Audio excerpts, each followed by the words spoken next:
Hello everyone, welcome back. This is RandoGEEK. So we have a big update regarding AT&T. The article is coming from CNET, and I will link it down below in the description for you if you want to check it out on your own. So AT&T is joining the bandwagon with Verizon and T-Mobile and raising prices on their OG plans. So if you're on one of these older plans, you will most likely be notified from AT&T at some point before August when this is supposed to take effect. You will be notified about your price going up. Now, what's interesting is if you're on a single line, AT&T will be raising your price by $10 per month. If you're on multiple lines or you have multiple lines on your plan, you'll be paying as much as $20 per month. So in this case, the more lines, the better when you break down the average, because it'll be $20 more per month, I guess, on the average of more than one line. So if you have two lines, you're paying 20. If you have one line, you're only paying 10. Either way, you're paying a minimum of 10, nothing less. As far as we know, this could change. I don't think so. I think this is pretty much how it's going to go. But, we'll be tracking this story like a storm. So any notifications, any updates or changes that are presented in our way, I'll definitely do some kind of update video regarding this to give you guys the feedback, let you know what's really going on so you're prepared. All right, so there is a list of the plans that are being affected by this. So it looks like if you're on the AT&T Unlimited and More Premium, AT&T Unlimited Choice Enhanced, AT&T Unlimited and More, AT&T Unlimited Choice 2, AT&T Unlimited Plus, AT&T Unlimited Choice, AT&T Unlimited Plan, AT&T Unlimited Plus Enhanced, AT&T Unlimited Value Plan, or the AT&T Unlimited Plan with TV, you will see a price increase on your August bill. So in addition to raising the prices, AT&T is trying to offer some consolation, it looks like, by adding some additional perks. All right, so they're saying, per the carrier, Unlimited Choice, Choice 2, Choice Enhanced, Unlimited and More, and Unlimited Value plans will now see a spike in their high-speed premium data of 75 gigabytes.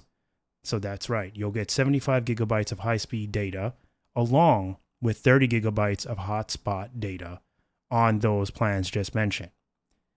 So with your increase, you will see some more value to those plans. Now, if you're on the Unlimited Plus, Plus Enhanced, Unlimited and More Premium, and AT&T Unlimited with TV plans, you will now see 100 gigabytes of high-speed data and 60 gigabytes of hotspot data. So bear that in mind.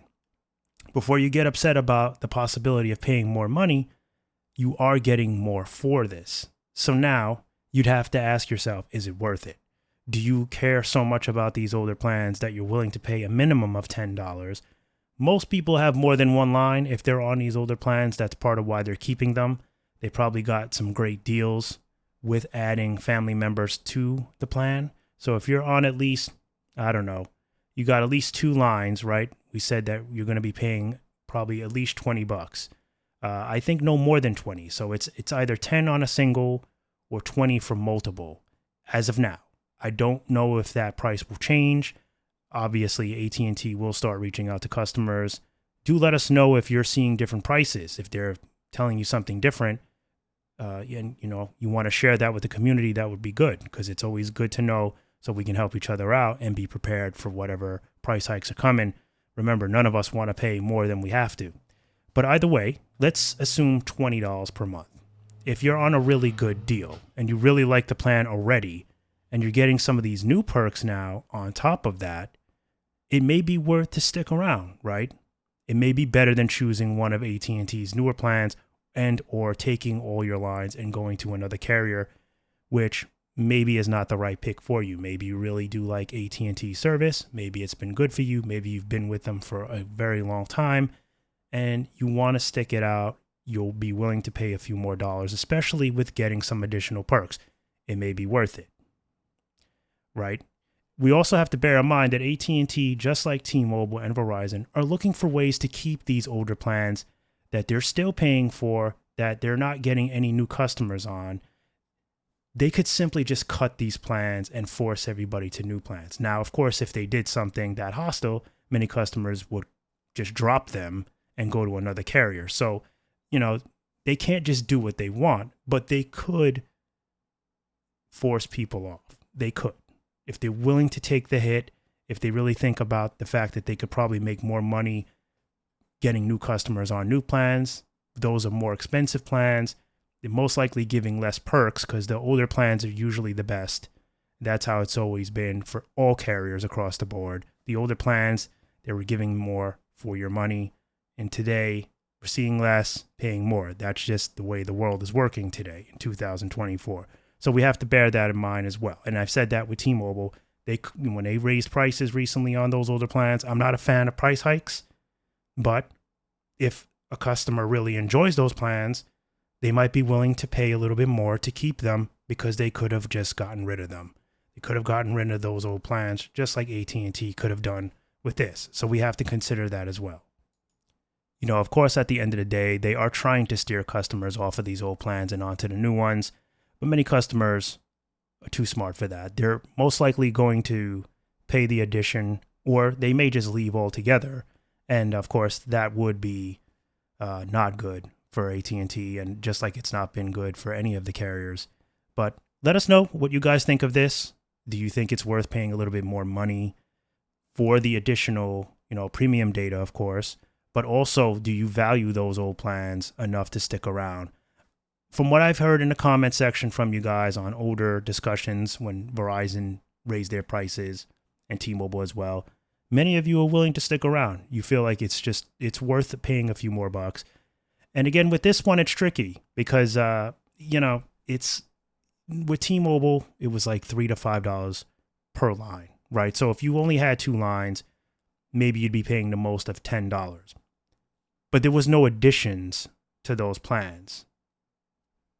You were just getting the same plan. With Verizon, they made some changes. They added some additional perks. I think they gave a little bit more premium data and such as well, similar to AT&T. But AT&T, I feel, is giving a lot more, but they're also charging more. Because if you only have 2 lines and you're paying $20 per month, more per month, that's a big step up. Like, you feel that $20. It can hit you hard, especially if you're on a fixed income. Low income family will feel that $20. But if you have multiple lines, 5 lines, then that only adds up to like, $3.50 or $4 per line, something like that. So then it might not be so bad. It's pretty much about the same, averages out as if you were on, say, T-Mobile with that many lines, and you're getting a lot more perk, a lot more benefit. So that's basically the customers with more lines are the ones that might see the true value in this. 2-line customers, not so much. 1-line customer, maybe. Maybe. It really depends on how you're looking at it, your consumer needs. If you appreciate that more premium on top of the benefits that you already have, then this might actually be a turn on for you. This might actually be worth your while, right? But anyway, as always, I want to thank you guys so much for stopping by and watching, and we'll catch you in the next one. Bye for now.